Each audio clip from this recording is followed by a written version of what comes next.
Pernah kepikiran nggak sih nilai 90 di sekolah A itu apa beneran sama artinya dengan nilai 90 di sekolah B? Nah, pertanyaan sederhana ini jadi pintu masuk kita buat ngebahas sesuatu yang penting banget hari ini. Tes kemampuan akademik atau yang disingkat TKA. Ini tes standar baru di Indonesia. Sebenarnya ini tes apa sih? Dan apa dampaknya buat pendidikan kita? Yuk kita bongkar bareng-bareng. Oke, sebelum kita bedah TKA-nya, kita harus ngerti dulu nih kenapa sih tes ini sampai perlu dibikin. Semuanya berawal dari satu dilema. Dilema yang mungkin kita semua pernah rasain, entah sebagai murid atau orang tua. Ini soal keadilan. Coba deh kita bayangin sejenak. Kita semua tahu lah ya, tiap sekolah itu punya standar yang beda-beda. Gurunya beda, cara ngajarnya beda, cara nilainya juga beda.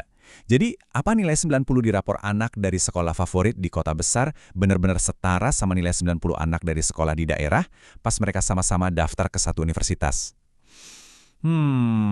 Nah, ini dia masalahnya. Di satu sekolah, buat dapat nilai 90 itu mungkin perjuangannya luar biasa. Harus benar-benar paham materinya. Tapi di sekolah lain, bisa jadi untuk dapat nilai yang sama, usahanya nggak seberat itu. Terus pas rapor mereka dijejerin buat seleksi, kan jadi nggak adil ya. Dan ini bukan cuma asumsi kita loh. Kalimat ini dikutip langsung dari dokumen resminya. Jadi pemerintah sendiri mengakui kalau ada masalah ini. Nilai yang sama belum tentu kemampuannya sama. Inilah yang jadi alasan utama kenapa perlu ada sebuah solusi baru.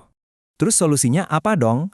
Nah, untuk menjawab dilema tadi, pemerintah ngenalin sebuah alat ukur baru. Yuk kita lihat lebih dekat apa itu. Dan inilah dia solusinya, tes kemampuan akademik atau TK. Tes ini bukan tes iseng-iseng, tapi resmi dikeluarkan oleh pemerintah. Tujuannya adalah jadi semacam penggaris yang sama untuk semua siswa di seluruh Indonesia, biar pengukurannya jadi lebih objektif. Jadi TKA itu apa sih? Gampangnya gini, bayangin aja ini kayak lomba lari di mana semua pesertanya start dari garis yang sama, di lintasan yang sama. Tujuannya cuma satu, ngasih gambaran kemampuan akademik siswa yang fair, yang adil. Gak peduli dia dari sekolah mana. Oke, sekarang bagian yang paling bikin penasaran. Sebenarnya, apa aja sih yang diuji di dalam TKA ini? Apa yang bakal dihadapi sama para siswa? Yuk, kita intip dalamannya. Ini menarik banget. Ternyata, TKA itu cuma nguji 2 mata pelajaran inti, Bahasa Indonesia dan Matematika. Ini berlaku untuk jenjang SD sampai SMP. Kenapa cuma 2 ini? Ya karena kemampuan membaca, alias literasi, dan kemampuan berhitung, alias numerasi, itu adalah fondasi buat belajar semua hal lainnya. Nah ini nih yang bikin beda dari ujian biasa. Soal di TKA itu ndak cuma pilihan ganda yang jawabannya satu. Ada juga yang namanya pilihan ganda kompleks, di mana jawabannya bisa lebih dari satu. Coba bayangin, kamu harus milih 2 atau bahkan 3 jawaban yang benar. Ini benar-benar nguji pemahaman, bukan lagi sekedar nebak-nebak. Buat pelajaran bahasa Indonesia, fokusnya itu tajam banget. Kita nggak ngomongin hafalan majas atau tata bahasa yang ribet. TKA itu cuma mau tahu satu hal. Sejago apa kamu dalam membaca dan memahami sebuah teks, mau itu bentuknya cerita atau artikel berita. Kemampuan membaca ini pun dipecah jadi 3 level. Level pertama, yang paling dasar, adalah nemuin informasi yang tertulis jelas di teks. Level kedua, naik tingkat, yaitu memahami makna yang tersirat yang nggak ditulis langsung.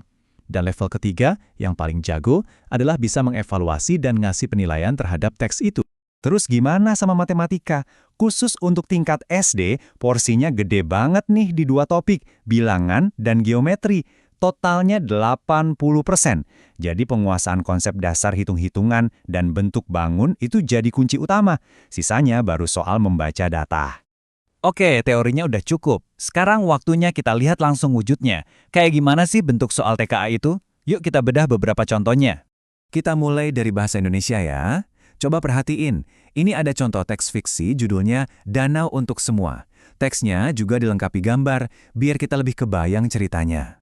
Pertanyaannya simple, siapa yang mengusulkan minta bantuan hewan cerdik?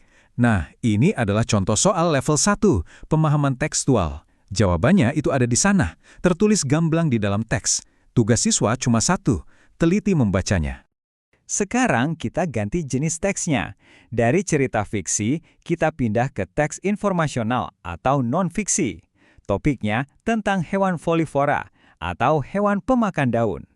Nah, pertanyaannya beda nih. Apa gagasan utama paragraf ketiga? Di sini, siswa nggak bisa cuma nyari satu kalimat jawaban. Mereka harus baca seluruh paragraf, pahami, baru deh bisa menyimpulkan. Ini yang disebut pemahaman inferensial, levelnya udah di atas yang tadi. Sekarang giliran matematika. Kerennya, soal TKA itu sering banget pakai konteks dunia nyata, yang deket sama kehidupan kita. Contohnya kayak gambar tampak samping rumah ini. Jadi matematika itu nggak abstrak, tapi bisa diaplikasikan. Dan pertanyaannya, wah ini contoh sempurna dari soal yang butuh penalaran tingkat tinggi. Siswa nggak cuma disuruh ngitung luas dinding, mereka harus baca data di tabel, bandingin efisiensi tiap merek cat, terus ambil keputusan terbaik. Ini bukan lagi soal bisa ngitung atau enggak, tapi soal bisa mecahin masalah. Oke, kita udah lihat masalah awalnya, solusinya, sampai contoh soal-soalnya. Sekarang, pertanyaan terbesarnya. Terus kenapa ini semua penting buat kita? Buat siswa, orang tua, dan juga guru. Tujuan TK ini ternyata luas banget, nggak cuma soal nilai. Yang pertama jelas soal keadilan dalam seleksi. Kedua, tes ini diharapkan jadi contoh penilaian yang bagus yang bisa mendorong cara belajar yang lebih berkualitas. Menariknya lagi, TKA juga bisa dipakai buat mengakui hasil belajar dari jalur non-formal. Dan pada akhirnya, semua data ini dipakai buat memetakan dan ningkatin mutu pendidikan nasional. Jadi, poin utamanya bisa kita simpulkan dari kutipan ini.